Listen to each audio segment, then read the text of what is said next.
have a plaque commemorating Srila Prabhupada. And when Prabhupada came here, he, as you'll hear in a few minutes, he instructed that we have to make sure no one goes hungry. And for 50 years, up to 1,000 plates a day, no one has gone hungry. As the Gainesville Sun described in your article yesterday, everyone who comes gets Krishna lunch. Now, the Sun discussed how the price has gone up because when I was a kid, a brand new car cost $2,000. So you all know now that makes sense. But what the Sun pointed out is very important is the service attitude hasn't changed.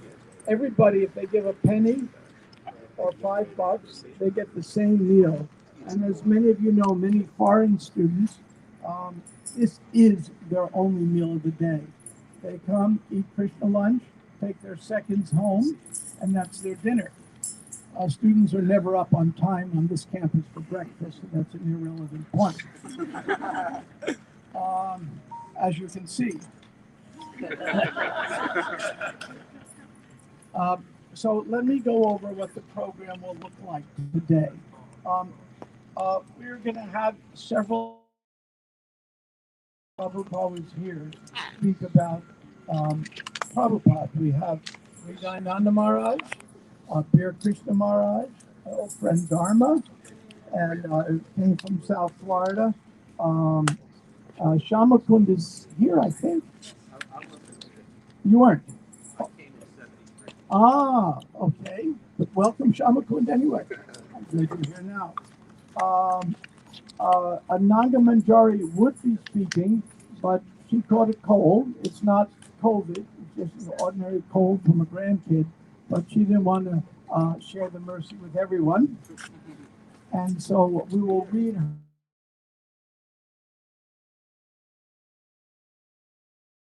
her some talk for the day. At 8 o'clock, special dignitaries are coming. The president of the university, Ken Fox, and get that name right, is coming. And he's a wonderful fellow. I'll introduce him. I've met him several times. He's just to give a slight background so you're familiar. He has a master's in theology and a PhD in engineering. Quite an unusual combination. It's rare to have people connect the heart and brain. We'll also have speaking at that time the mayor of Gainesville, a dear friend of mine, Lauren Poe. We will have Ashish Mehta, who was here when Prabhupada was here. Dinesh Shah, who was here when COVID hit. He was a graduate student or a postgraduate postdoc, walked on campus and saw a bunch of people and went over and he heard Prabhupada speak. And he's never been the atheist he was since. He unfortunately couldn't make it due to his age and the COVID variant resurgence. Bernie Matchin, the president emeritus, wrote me he's coming and wrote me this morning. He unfortunately can't come. So I regret that. 2 other city commissioners wrote me they're coming, and I got an email. It was sent about 1:30 this morning from both of them. They're at a convention, and their flight got in way too late. So we will miss them. But both of them said they'll meet me at Krishna lunch to give respect. And we have another city commissioner coming, maybe some other dignitaries. And that they'll be speaking at 8 o'clock. Breakfast will be served right after. I assure you, every one of them has assured me there will be a short talk. So, without further ado, I just wanted to point out some other dignitaries who are here now. Many Prabhupada disciples. I'm going to miss some and most, but we have Shanti and Narantaka Gopal and Yadavara Prabhu. And we have the Bruce Springsteen of Venezuela, Hovey. He'll lead a kirtan later, we're hoping. And I know I'm missing so many. Uh, and I apologize. Of course, I did leave out, unfortunately, Amarendra, who will be speaking in a few minutes too. When Prabhupada was here, Hriday Maharaj was temple president, and Amarendra had just come off being the campus protester against the Vietnam War. And then when we started Krishna Lunch, how many cops did it take to carry you away when they tried to stop us? 4 cops it took to carry him away. And in those days, it wasn't so blasé as now. Because when the cops tried to shut us down, Amrenda will tell you the story. When the university tried to shut down Krishna Lunch, Amrenda would come off years of protesting the Vietnam War, one of the leaders on campus, still the old timers all remember David Lieberman. And when Amarendra protested, in those days things were a little different. And when there was a student protest, students didn't just walk by, they rioted. And now we've been here 50 years since. So we're very thankful to Amarendra for that. And I also want to recognize here Vaninath Vasu, who for many years was temple president here and very instrumental. When most of you don't have any idea, I'm sure, of the history of New Raman Reiki. But in 1988, when we really tried to get it revived, there was maybe 10 of us, Vaninath, maximum. And Vaninath was president, and we all sat down and tried to come up.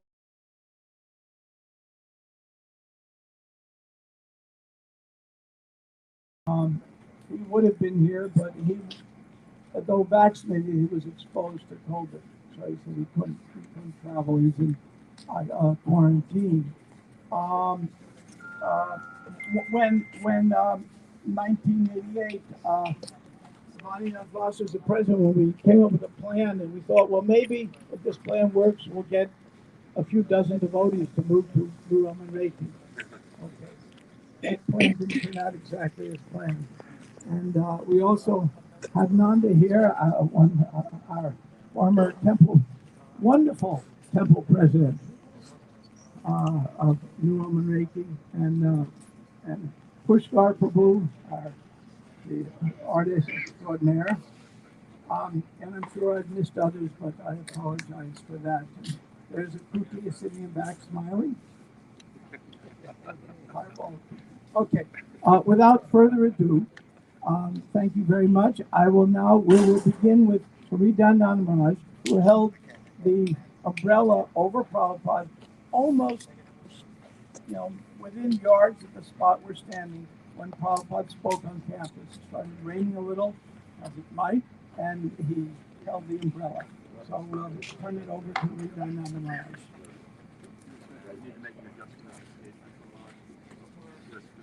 Oh, 1 minute while we make an adjustment.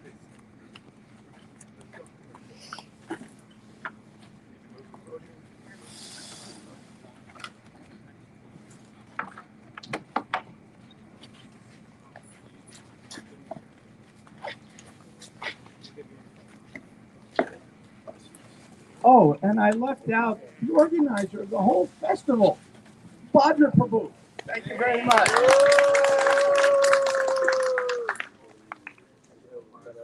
And we have another senior Prabhupada disciple who for a decade or two has made sure Krishna Lunch made it to campus every day, our dearly beloved Satchahit.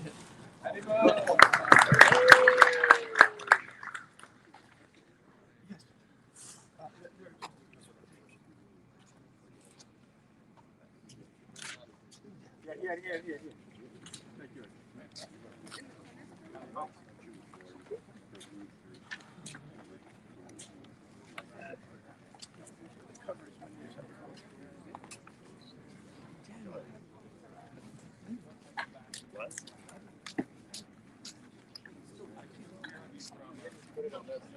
Hi, excuse me.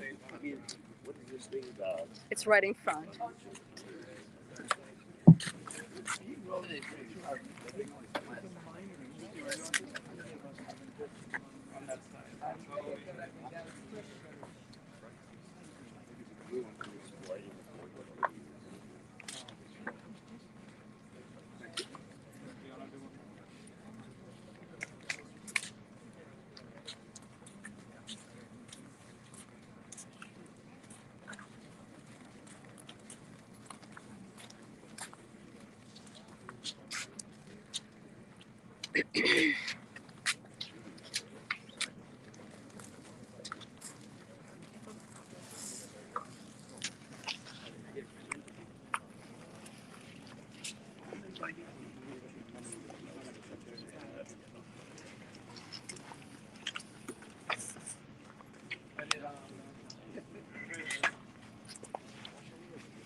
Does anybody else need to do anything?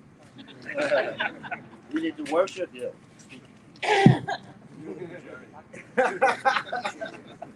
Maybe enough.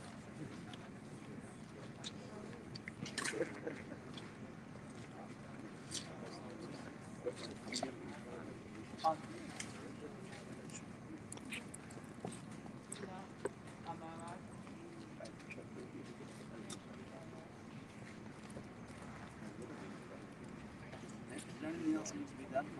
No, already, Mark.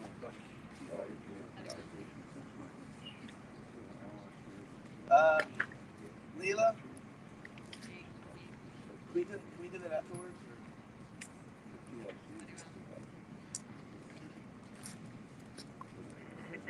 So, thank you all very much for coming. The person who really deserves credit, who made it possible for Prabhupada to come to Gainesville is Amarendra. Microphone close. Oh, right here. Okay. The person who really made it possible for Prabhupada to come is Amarendra Prabhu.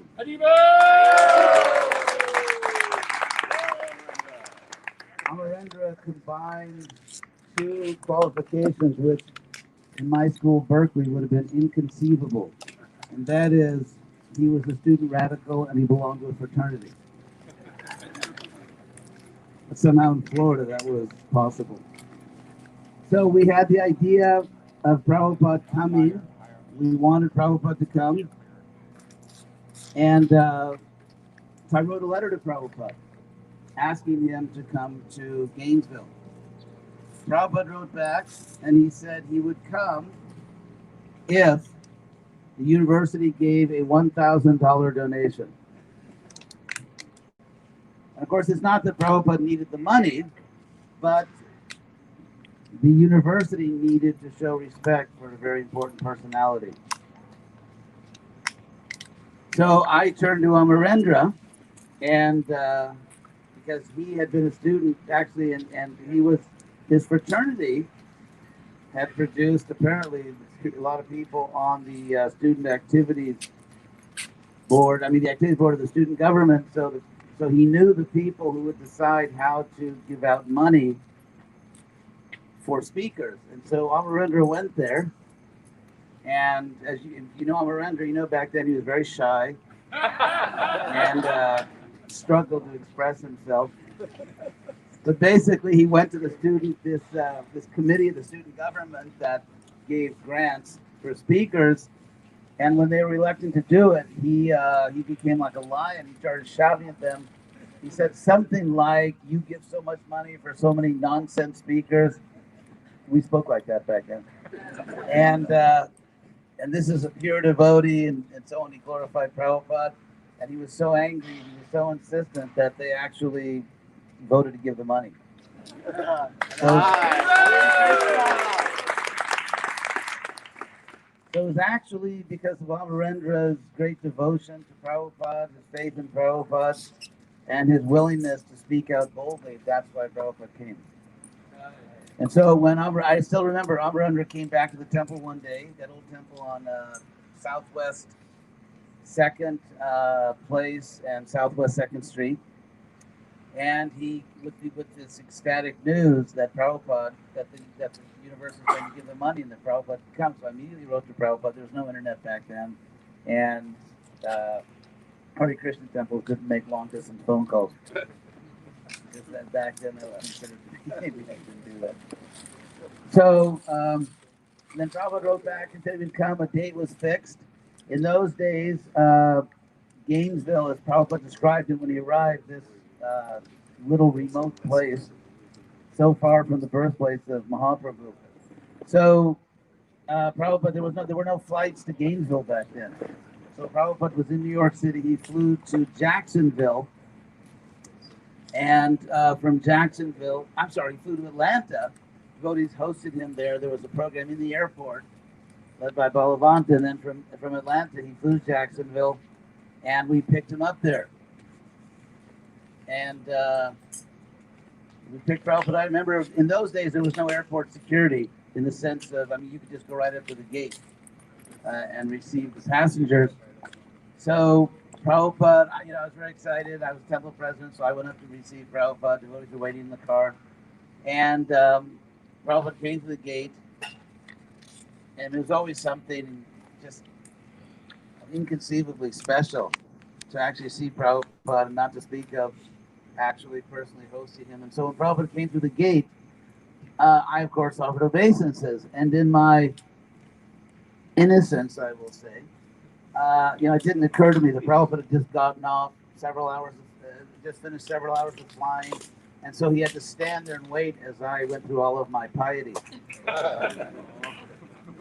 So when I finally stood up, Prabhupada just said to me, "Which way?"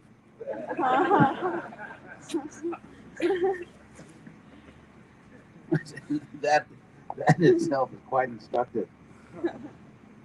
So then we walked with Prabhupada, and I kind of knew the Jacksonville airport, but it was all the excitement in Prabhupada. So I just took one, not really wrong turn, but I took one turn so that in those days in Jacksonville airport, in the terminal, people waited. They had like little squares of seats facing 4 directions. And then in the middle, they had a pole coming down with a TV set with 4 screens. So people could sit there and watch TV.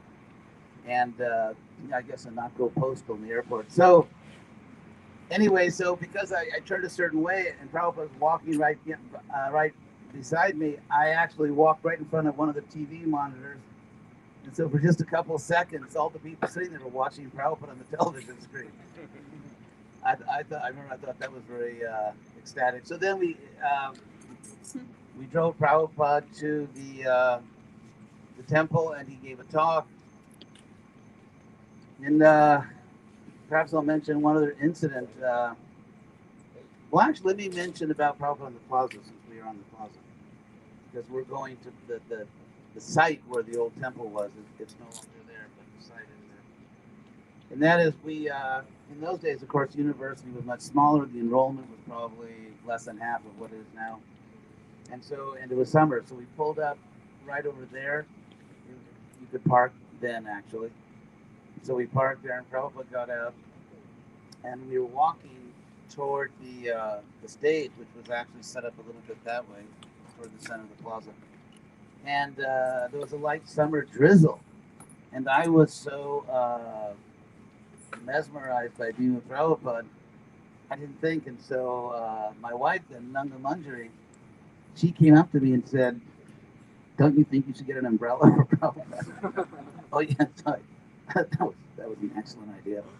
So then in those days we were very cool. So I just somehow went and, I guess nationalized an umbrella. Someone's umbrella is Kanai's, someone's umbrella. And we, in those days, we didn't worry about foolish, illusory principles like private property. So anyway, I got someone to give an umbrella for Prabhupada, and then I went up on the stage and I held the umbrella over Prabhupada, and then the rain stopped, and I thought, "There's no way I'm giving up this seat, this place." So for the rest of the lecture, I just stood there holding the umbrella over Prabhupada, even though it wasn't raining, because I wanted to stay near Prabhupada. So, and as Prabhupada was speaking, I remember there were, I think, a few hundred people, and at one point, he was mentioning the Chakravyuha, the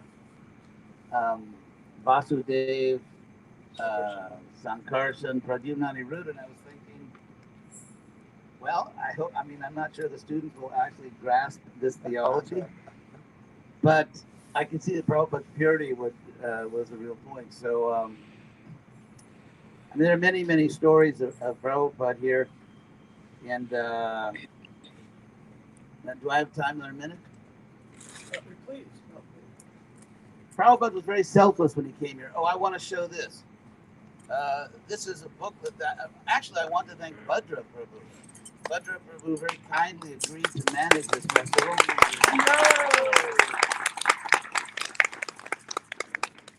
And he did an excellent job. As you know, he's very experienced. He manages many festivals, including the Rath Yatras in Florida.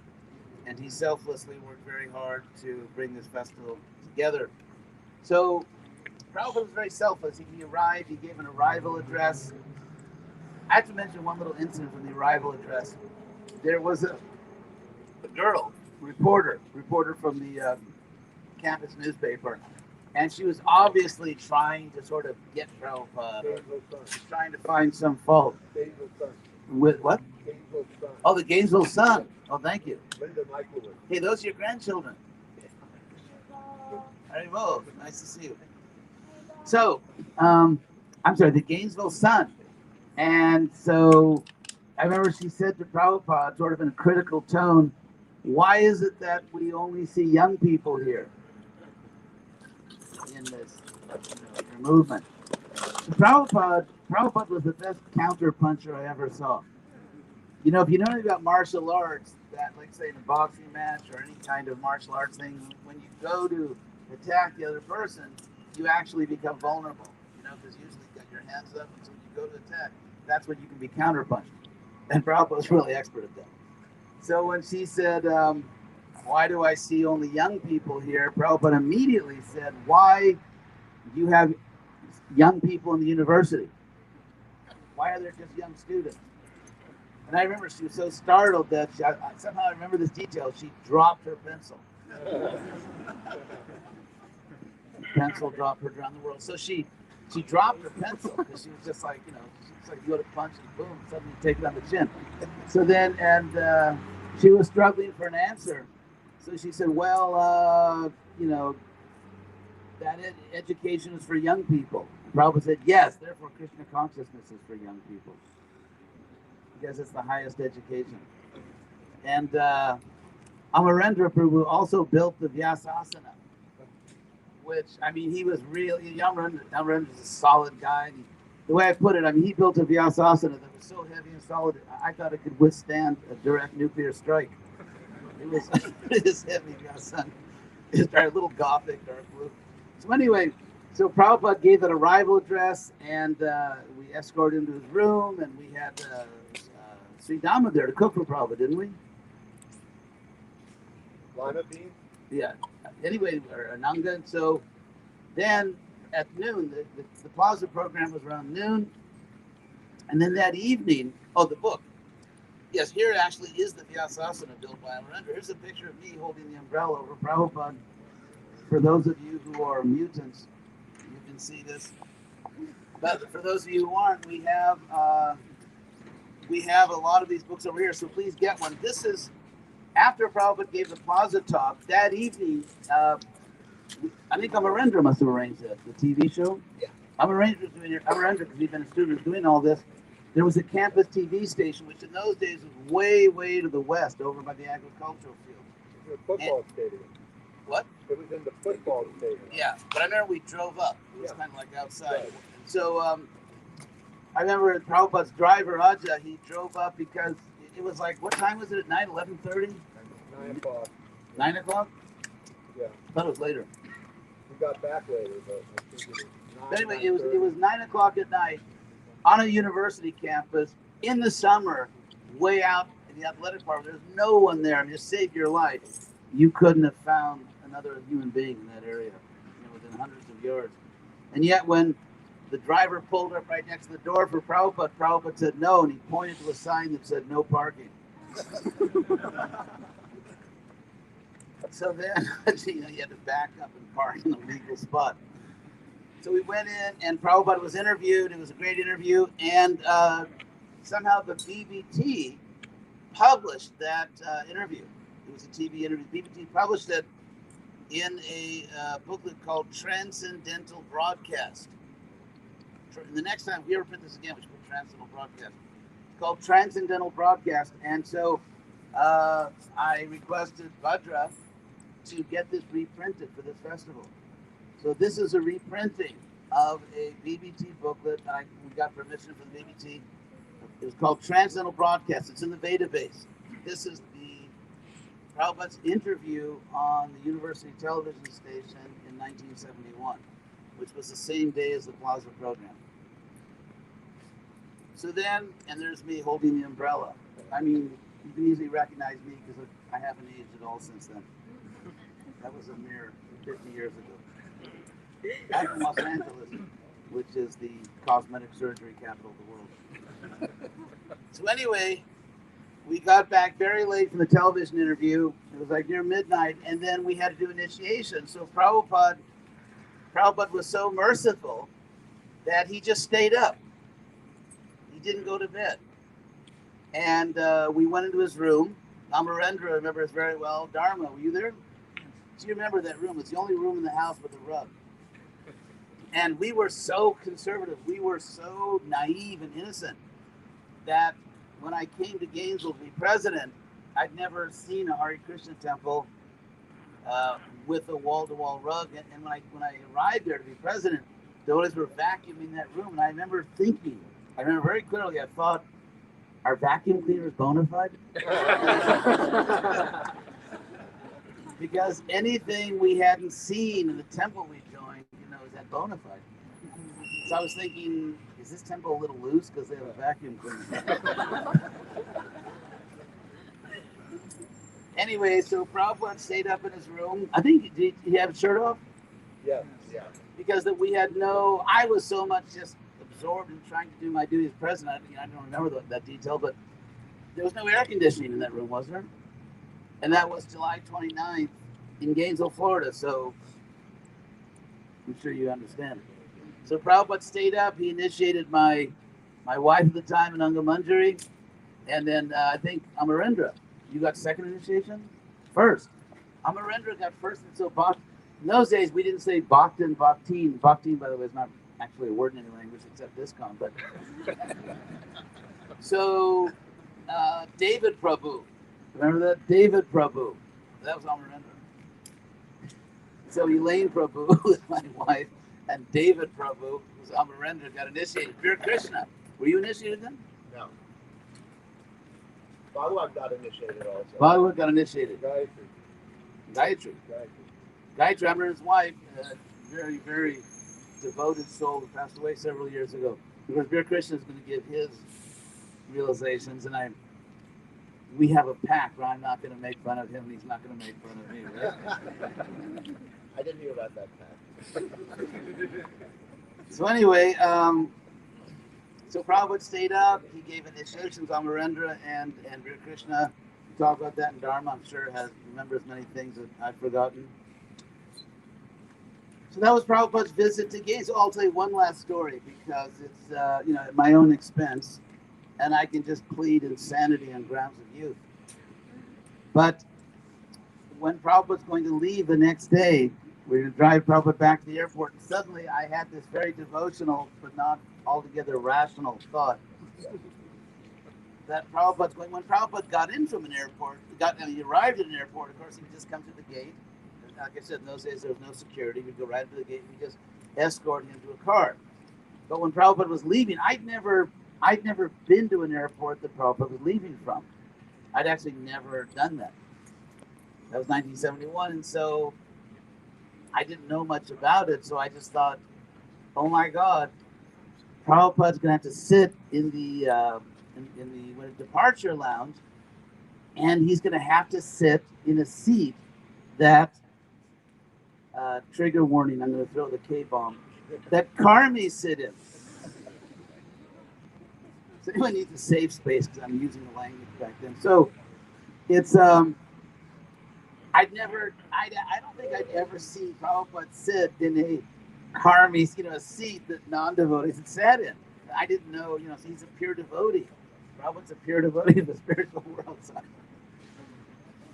what is youth for if not insanity? So I told the devotees, you have to bring the Vyas asana to the airport because it would be offensive to have Prabhupada sit in a seat that, fruitive workers had sat in. So the devotees, there were these young brahmacharis in Miami, rough and ready.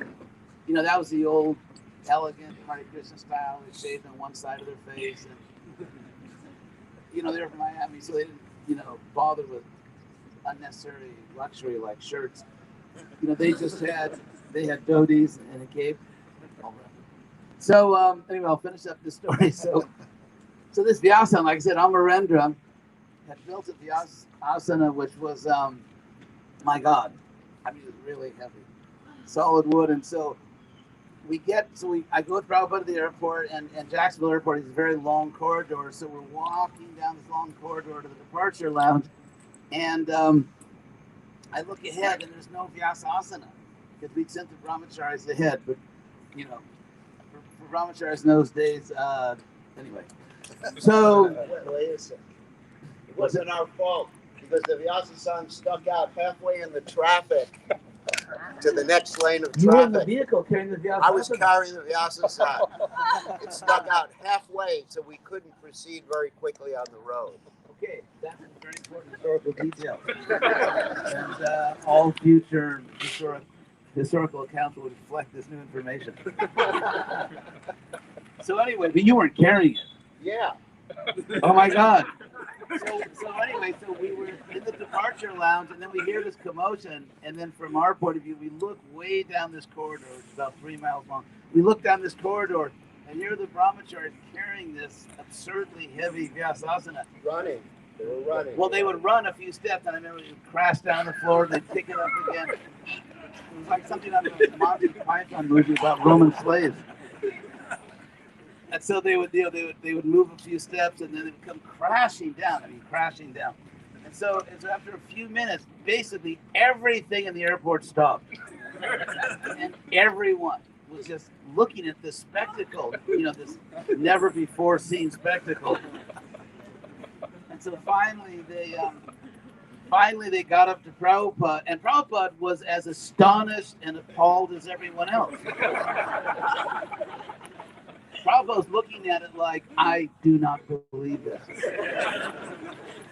And so finally they came up to Prabhupada, and they went crashing down the floor, and Prabhupada just looked at it in complete incredulity, like, I don't believe this. They just turned around and walked into the departure lounge and sat on the seat. So then the last point, this is the last point I'll make, is that I thought, whoops, I had this major, oh my God moment, what have I done? So then when Prabhupada arrived, last point, when Prabhupada arrived, we were taking him from the airport to Gainesville. He had mentioned in the car that he was unhappy because of the Gainesville airport, the Atlanta airport, where he stopped for an hour or two and they did a program. They did not have a book table. He was complaining, why didn't they have a book table showing my books? So we had a big book table in the Gainesville airport.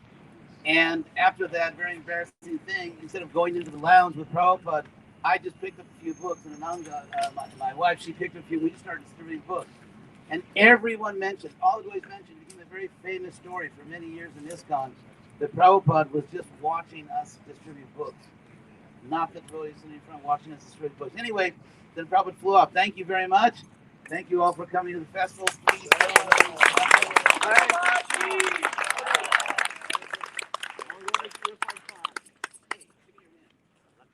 Thank you very much, Maharaj. An announcement.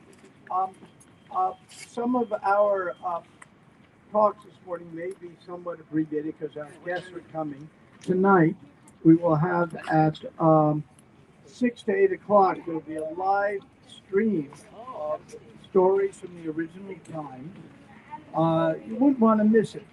There's a brochure over there which Bhadra has, which has the web link, but you can go to Facebook/Krishna House. Everyone remembers that. Facebook/Krishna House, and it will take you right to it. I also want to acknowledge, very importantly, our current temple president, Shruti Sagar, and our temple mentor, chaplain, and the one really behind Krishna House's booming growth over the last decade, Kalakanta Prabhu. Krishna House has a long waiting list of students who want to live there. So anybody who would like to put us in their will and pass on quickly, it would be appreciated. Okay. So next, Nanga Manjari couldn't make it. Because of health reasons. Yeah, she has a cold. I mentioned earlier. She has a cold and doesn't want to share the mercy. I'm just going to read a couple of paragraphs of what she wrote, and tonight the whole story will be read. We were excitedly preparing for the big event. Prabhupada, our spiritual guide and guru, is to visit our small Krishna house in Gainesville. I've been studying and practicing his philosophical teachings for the past year, although I've not personally met him.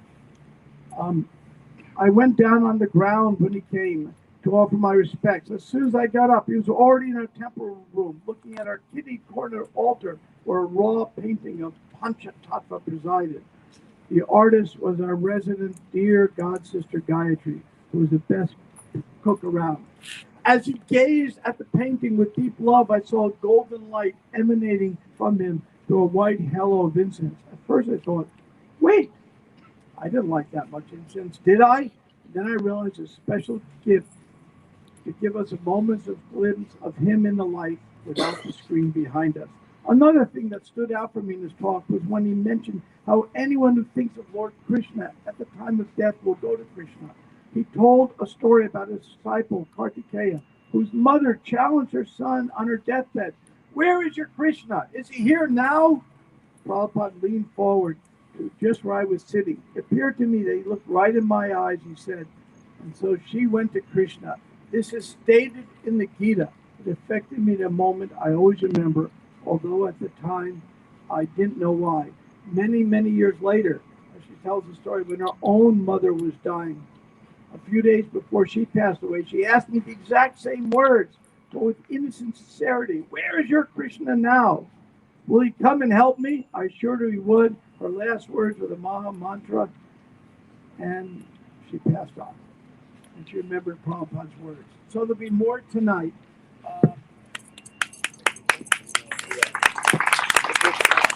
Next, we're going to have Amarendra Prabhu speak. And then Veer Krishna Maharaj. So, Amarendra? Veer Krishna Maharaj. You want me to go? Yeah, you go. Yeah. About 10 minutes. I'll keep it really short.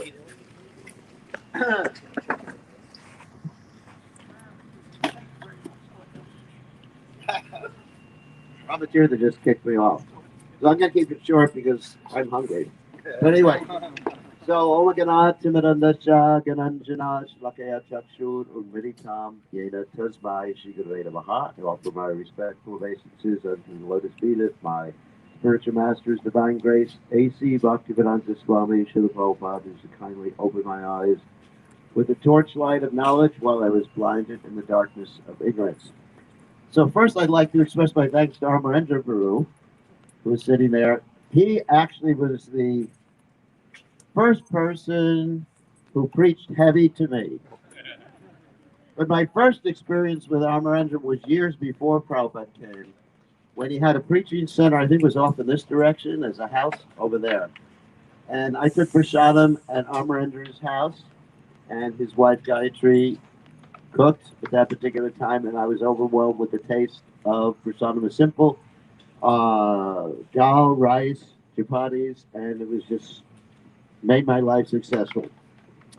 So one thing and then also, okay, let's talk about Amrendra first before Prabhupada. Okay, no, because I know I just want to give my thanks to you because he was the one who introduced me.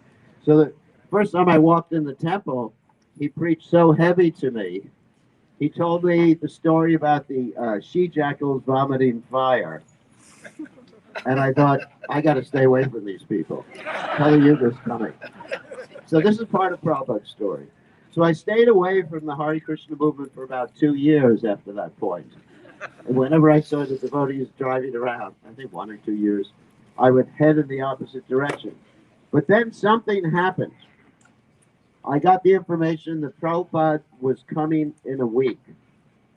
And I had no intention of joining the Hare Krishna movement because of all the strange things the Hare Krishna devotees do, like wear robes, which I still do, and some others don't.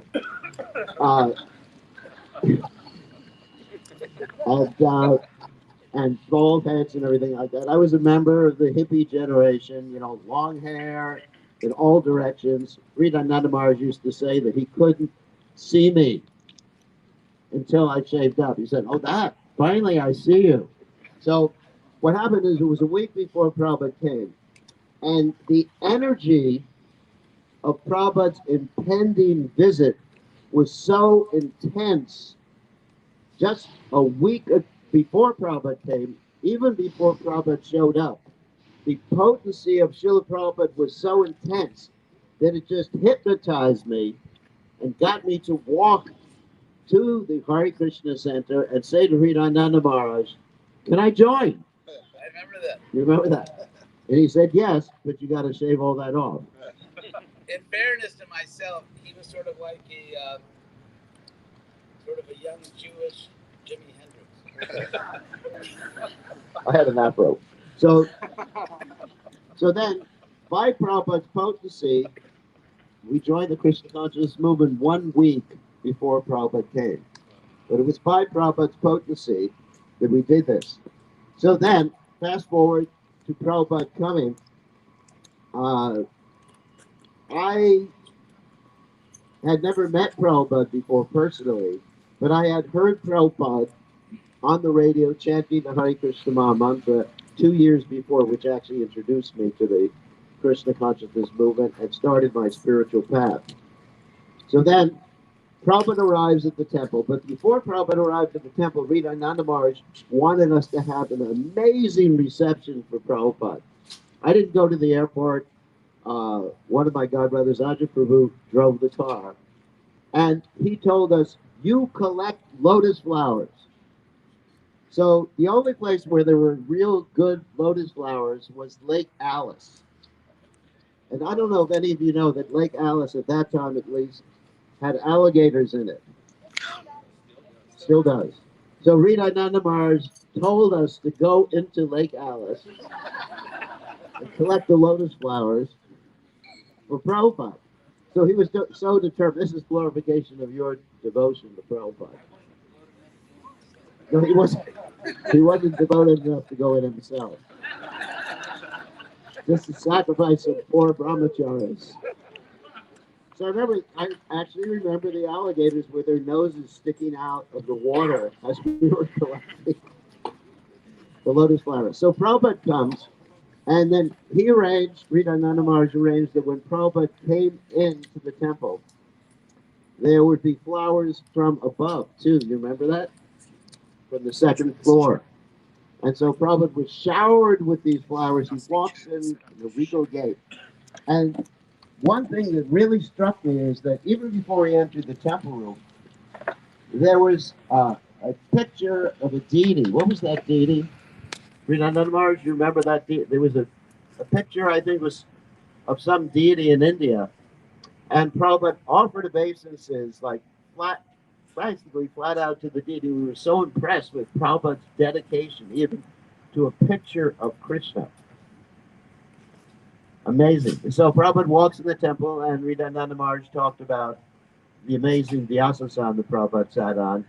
And Prabhupada gave an introductory lecture. And we went, after the introductory lecture, but I don't remember too many details about that. We came here to the Plaza of the Americas, which Sridhananda Maharaj told the story about. And Prabhupada gave the lecture. And one thing that amazed me was the same thing that amazed Sridhananda Maharaj, that Prabhupada started talking about the Chaturvyuha expansions of the Supreme Personality of Godhead. Vasudeva, Sankarshan, Prajuna, and Aniruddha. And I didn't even understand what that meant. And I thought, this is really esoteric. But Prabhupada's potency really affected everyone there. Prabhupada would often say that when he would be speaking in a language the devotees didn't understand, like Hindi or Bengali, that the devotees should listen even though they didn't understand the words, so they could get the spiritual potency. Because the words themselves, Bhavanti Ritkarna Rasayana Kata, the Joshanadasya Pavarga Bhartmani, Shadal Ratirarakti Anukramishati. The sound vibration enters from the heart into the ear. So I have a lot of other stories, but I know that it's getting late, and I said to Brahmatirtha that I would keep it very short. But this evening, we're going to tell a lot more stories about our interactions with Srila Prabhupada. And, just one final thing. Sridhananda Maharaj mentioned that we had that darshan with Prabhupada. It was in the basement, I believe, of the temple. Wasn't it in the basement? The first floor. First floor of the temple. And Prabhupada was not only without his shirt, he was sitting in a gamcha. And you could see the effulgence, the glowing effulgence from Srila Prabhupada's transcendental body. And sorry about that. One other thing. Not only that, after we took that Vyasa-san, this is another golden story. After we took that Vyasa-san to the airport, and after Prabhupada had sat at it, not in the airport, but at the temple, Prabhupada's footprints on the Vyasa-san, and it was velvet, were still glowing. And I remember standing around with the brahmacharis looking at the footprints and just being amazed at the glowing effulgence of Srila Prabhupada's footprints. So thank you very much. We'll speak more this evening. All glories to His Divine Grace, Srila Prabhupada, Srila Prabhupada ki jai.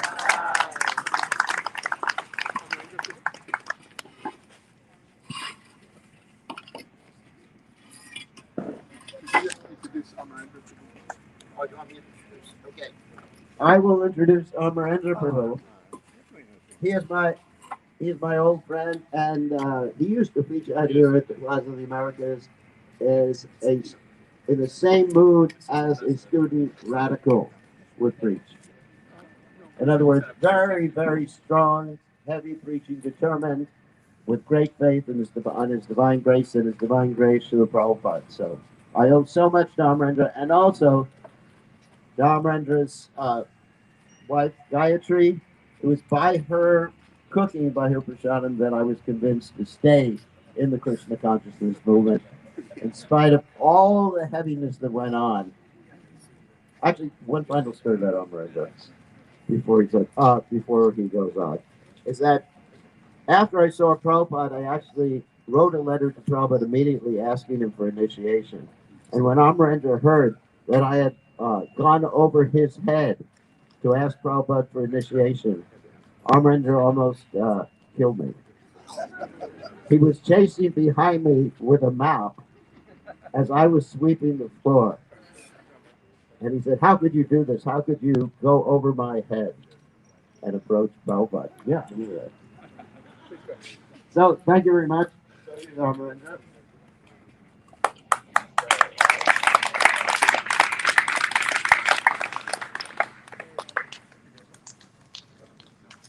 Well, as usual, it's on. You hear? It's on, but you have to keep it closer. Okay. You have to hold it kind of close to your The mouth. sannyasis stole everything I was going to say. So I really don't have much to say because they've covered it mostly. And tonight, perhaps I'll think of some more things. But first of all, I'd like to offer my bittersweet memories of Gayatri, who was instrumental. We actually joined the movement at one of those trees that Bhargamuni used to come out and preach every day. And another one of my godbrothers, Pushpa Krishna Maharaj, we were in the same college fraternity that Sridhar Maharaj mentioned. And we lived in student ghetto. We were all friends, and we all joined at the same time. So they're gone. Pushpa Krishna passed away a few months ago, or a year ago. So they're gone, and I'm like the only one left. So that's why I came back to Gainesville, the Alachua, because I didn't want to die in LA. I wanted to leave my body here in this place. But yeah, there was the one thing I'll add to that. I want to also thank Badra for doing this wonderful program. I was totally incapacitated with pneumonia while all this stuff was going on, but I won't go into that story at the hospital. But in my defense on the Vyasa-san, I didn't know anything, but I was determined that this Vyasa-san is not going to fall apart while Prabhupada's sitting on it. So it was very sturdy, reinforced with 2x4s and 2x6s and big nails and everything, and it did weigh a lot, but it didn't collapse when Prabhupada sat on it. A couple other things. The reporter, Linda, that was at the temple for the arrival address, Linda Miklowitz, I still remember her. She was very favorable. And I remember that when Prabhupada mentioned the university, and he said, that is the time, young people, that is the time for Krishna consciousness. And I'm sure he said, it is too late for the old fools. Something to that effect. He said you can't teach an old dog new tricks. Something along those lines. Anyway, everybody laughed, and the reporters were very happy. It was just such a whirlwind experience that Prabhupada was preaching constantly from the time he got here to the time he left. From the arrival address, then he came out here.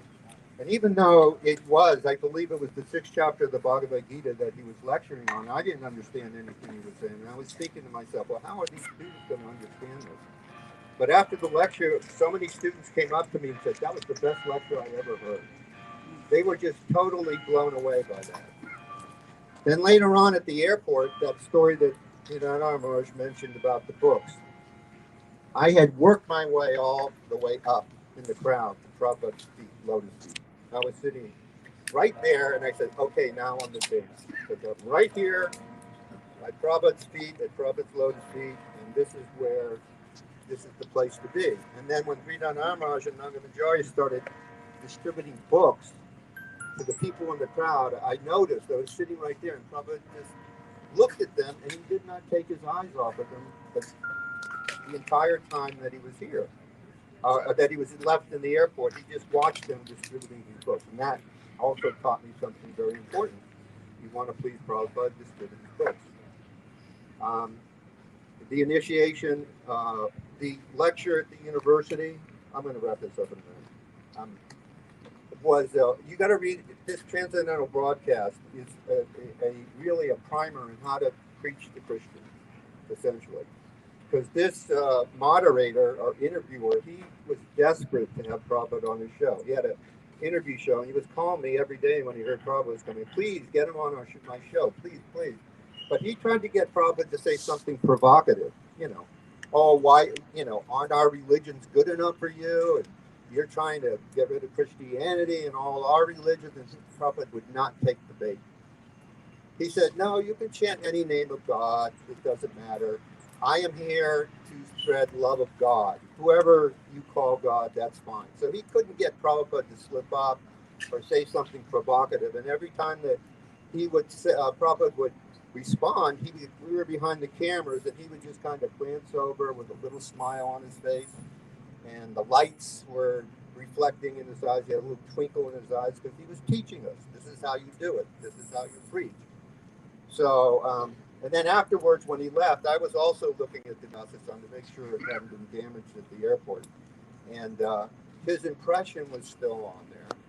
And I was thinking, well, what did I learn here? What does this mean? And he because of Fridananda Maharaj, with the emphasis on our philosophy and the books and reading the books and studying and preaching, I thought book Bhagavatam, person Bhagavatam, no difference. You want to associate with Prabhupada, just read his book. So tonight we'll hopefully have some more discussion. And Brahmatirtha also I would like to thank, and Kalakanta, who kept this program going for all these years and surpassed anything. I'm surprised nobody brought it up, that Prabhupada's first words when he got here were, I'm very glad to be here in this very remote place. So it was accurate. And the last brief speaker will be Dharma, who is here then. Dharma? Oh. Come on up. Dharma, you're going to speak tonight. We'll have to.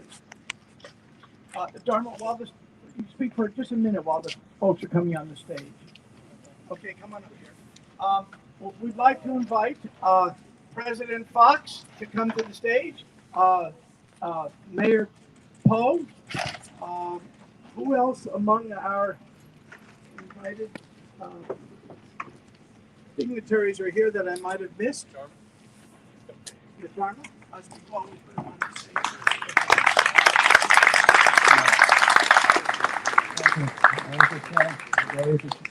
I'll go to Srila Prabhupada. Okay, I got 1 minute. There's a couple of things, quick things I remember. When Srila Prabhupada was coming, when we were preparing for him to come, first everyone was understanding Srila Prabhupada was so pure. So I remember we were trying to clean up the temple. And we were saying, if there's any, Srila Prabhupada is so pure that he finds if there's even one piece of dust anywhere on the temple grounds, then he will see that, he'll know that. So there was such big endeavor to clean every little piece of dust, which was impossible, but that was the endeavor, to clean every little piece of dust around anywhere in the temple building. And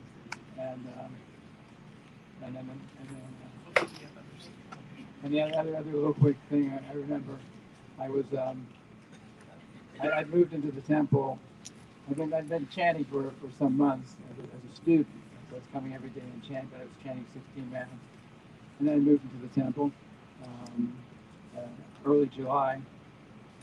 And of course, it was like 3 weeks or so after I moved in, the Srila Prabhupada came. So then after his speaking here in the afternoon, and then speaking at the lecture, the TV interview, and then at night, then Amarendra came to me and said, "Oh, Srila Prabhupada's going to do initiations now. You want to be initiated?" So I was really surprised to hear that. And I was even being asked because I'd only lived in the temple for 3 weeks at that time. But anyway, I said sure. So we went into the Srila Prabhupada's room. Oh, he took our beads and Srila Prabhupada. Talk right into the mic. Oh. We went into Srila Prabhupada's room, and he had already chanted on our beads, and he would hold up the beads, one set of beads at a time, and ask, whose are these? So, and when you went to claim your beads, he would ask, what are the rules and regulations? So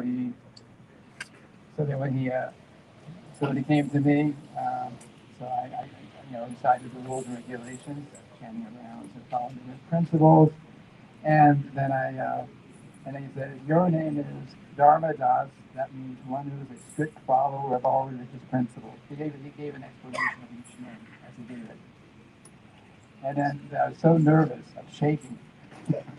I was so nervous there being in front of Srila Prabhupada. So I heard him speak, and then I was afraid because I was so new. So then I said, I had to ask Srila Prabhupada, can you tell me my name again?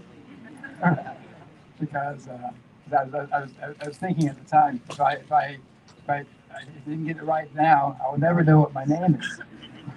I never heard that someone else would hear the name and probably written down and like that. It was so new to me. So I was so afraid that if I didn't ask Srila Prabhupada to get my name right this time, then for the rest of my life I'd never know what my spiritual name was. So he explained again, and he said again, follow the religious principles, and like that. So I'm a little time for going back with speakers here, so I think we'll end here. Thank you very much.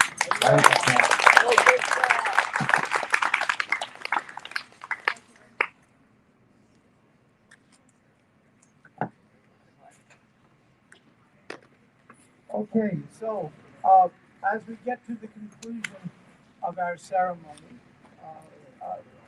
Kalakanda, come on stage.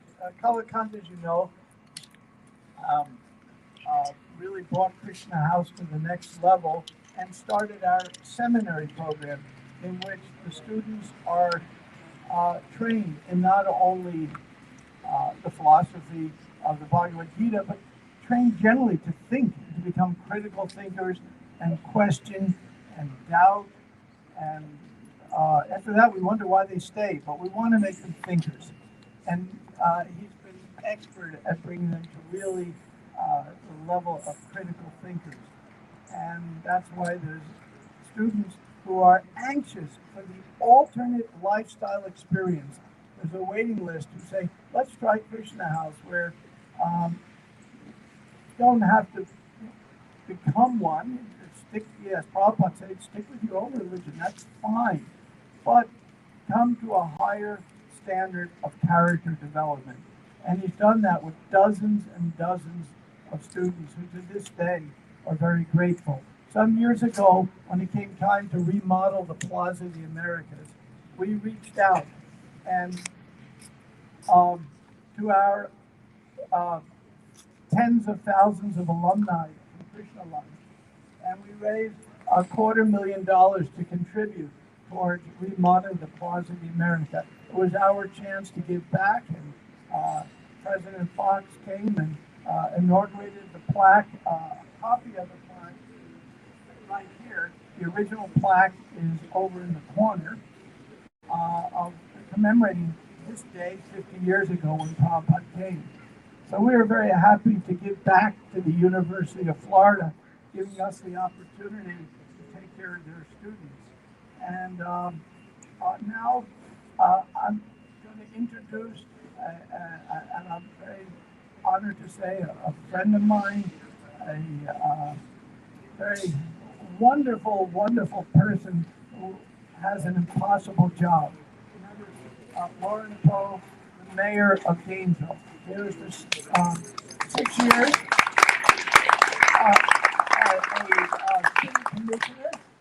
And I also want to acknowledge our former commissioner and dear friend Warren Nielsen is here. Thanks for coming, Warren.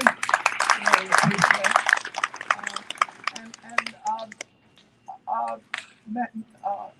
Mayor Poe, who comes from the far, far reaches of North Dakota, way up there, where they have some sayings I can't repeat, how cold it gets.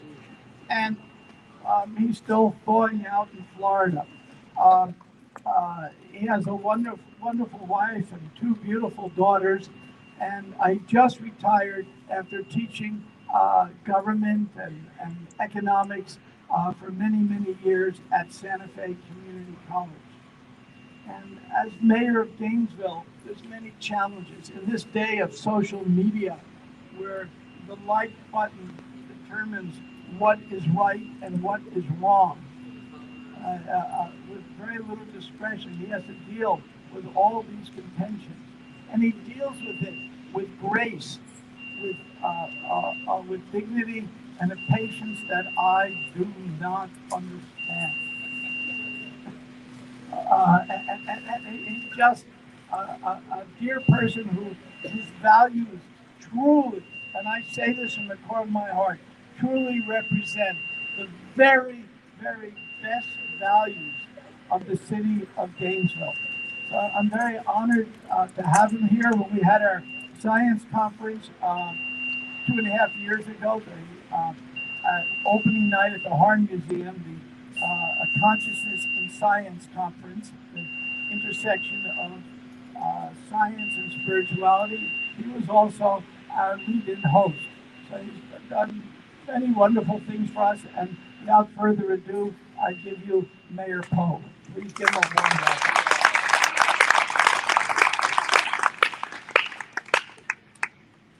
Well, thank you, Bob. That was incredibly kind, generous. I'd like to give all honor and praise to my elders and my ancestors that came before me that allowed me to participate with you today.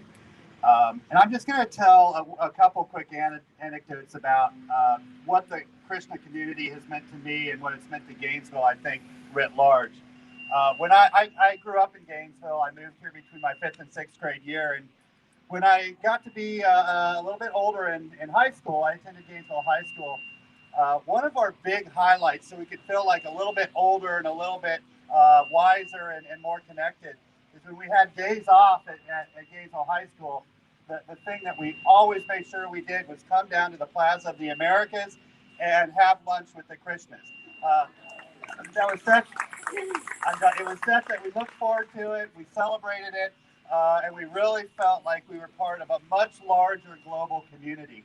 I then ended up attending the University of Florida, actually a couple times, and I was down here being nourished both physically and spiritually most days of the week. I can't say I was here 5 days a week, but I probably averaged 2 to 3 days a week because we can't nourish the soul and we can't nourish the mind unless we first nourish the body.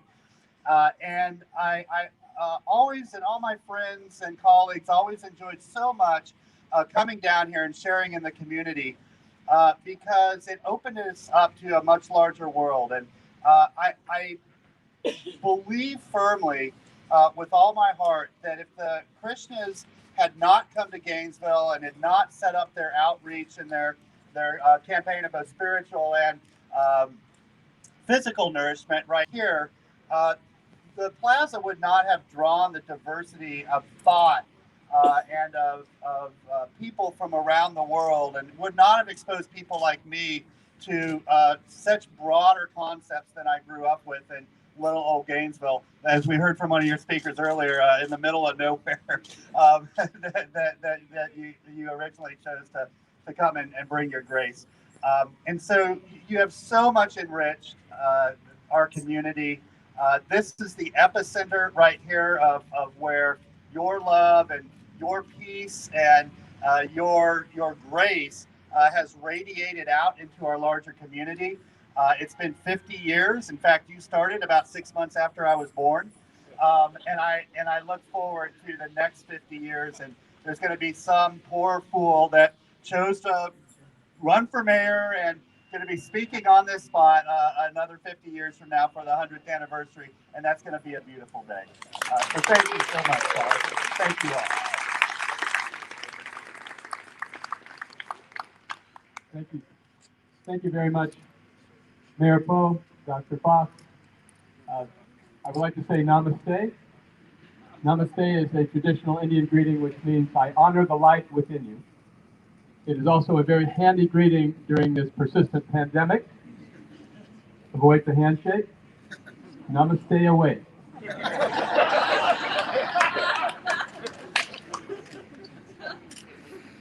Srila A.C. Bhaktivedanta Swami Prabhupada was born in 1896 in Calcutta. At the age of 26, he received a request from his teacher, please teach Bhakti Yoga in the English-speaking world. After he raised his family and retired, he gave himself entirely to that task. At the age of 70, having translated some of the ancient Sanskrit books to English, he came on a steamship to New York City. He arrived with a 1-month sponsorship and enough money in his pocket to donate for one Krishna lunch. He found a receptive audience amongst the young people of the time. Before long, his teachings began to catch on. People were practicing Bhakti Yoga around the country, and even here in Gainesville. So as you heard, he received this invitation arranged by Amarendra Prabhu from the university.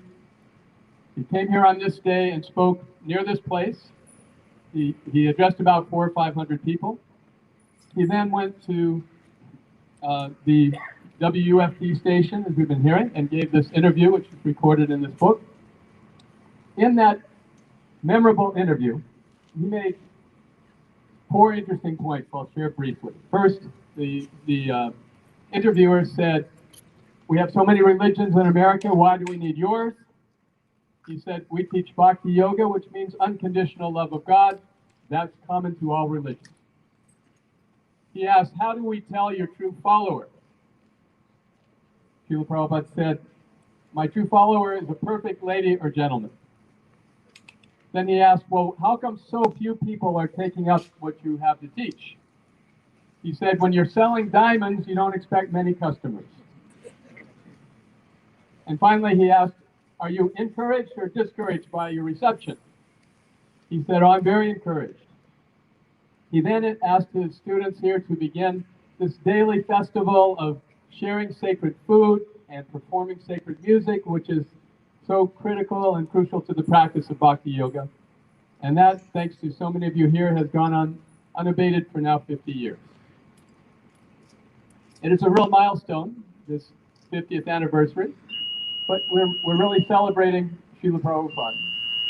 In the mid-70s, he was featured in a Life magazine article about people who achieve success after the age of 60. Ronald Reagan and Srila Prabhupada. When he had become so successful, one student asked him, "What would your mother say if she saw you here today?" He said, "She would simply be glad to see that I'm still alive." So what would Srila Prabhupada say if he were here today? He would say, "I'm simply glad to see that Krishna Lunch is still alive."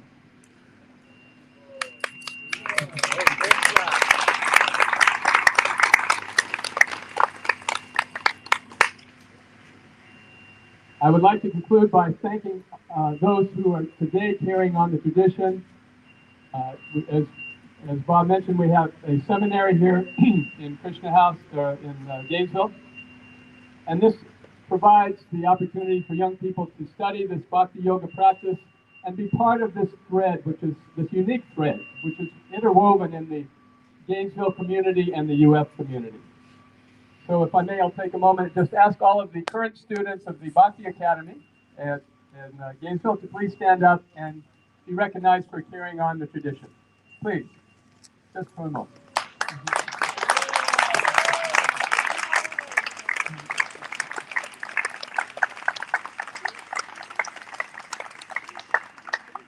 Once again, our distinguished guests, thank you for being here to share this occasion. Hare Krishna. To briefly introduce our final speaker. Ken Fox, a few years ago, did 10 things that are important to him. And one of them on the list was Krishna Lunch Tuesday.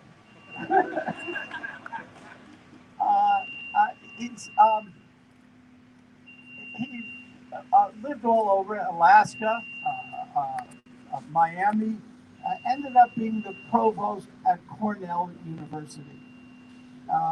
And I went to RPI not far down the road, and I always looked at the Cornell as our bigger brother, as our elder brother. So it was a place I always looked up to. And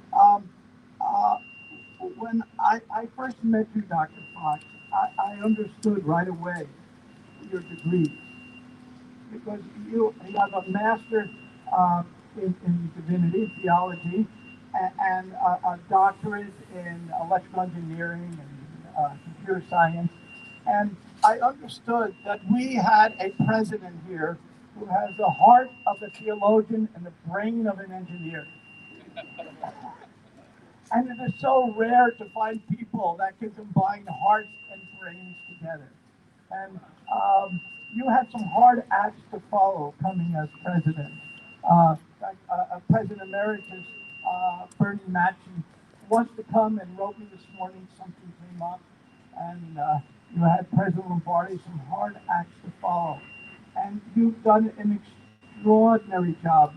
The ranking of UF is up, the endowment is up, the campus looks as beautiful as ever. And the internecine fighting that is part of every university is somehow a little less here in this age of quarrel than other places. So I can't thank you enough for what you and Linda have contributed to Gainesville. And without further ado, let me turn it over to you. Thank you again. Thank you, Bob. It really is a delight, you all, to join Mayor Poe in celebrating 50 years of the Hare Krishnas in our community of Gainesville, and 50 years here at the University of Florida, and 50 years here on the Plaza. I understand, indeed, that nearly 3 million meals have been served here at the University of Florida by you all, brothers and sisters in the Hare Krishnas. And I want to just say that universities have traditions that their alumni remember. We have Mr. Two Bits, which is an important tradition at the University of Florida for about 50 years. But we also have, as you have heard from Mayor Poe, and you all know, the tradition of the Krishna lunch, which indeed has nourished bodies as well as souls. Nearly 3 million meals that have spanned many university presidents and generations after generations of University of Florida graduates.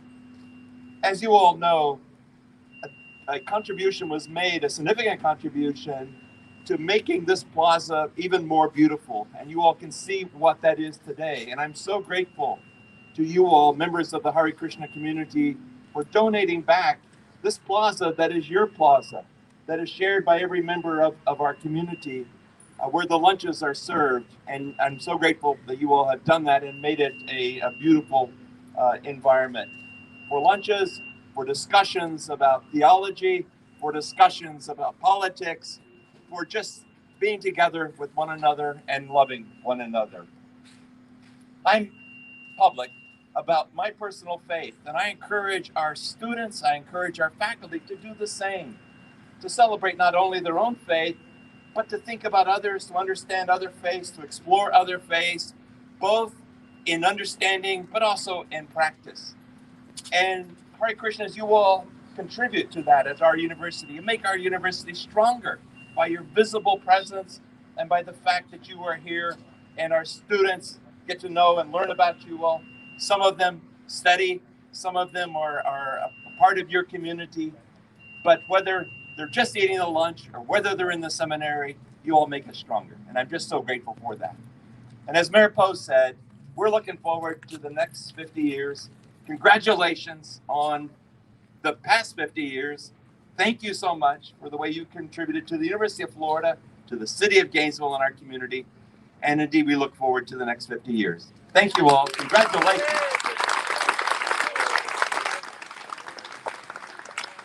President Fox, thank you so much. Here's the rest of our program. Before you leave, if you don't mind, if it's okay with you, I'd like you to put a garland on our founder, and it's just our tradition of respect. And then we have over there the speech Prabhupada, the interview he gave at the radio station. We have the more memories tonight, and there's a card saying how you can tune in. And then we're going to do our traditional puja, little ceremony of honor that we've done forever. And then we'll have a little breakfast, and then we're going to go in, whoever likes, on a little trip down to the location of the original Krishna house of that time. Right now, we're right next to campus. So thank you very much all for coming, especially thank our honored guests, please.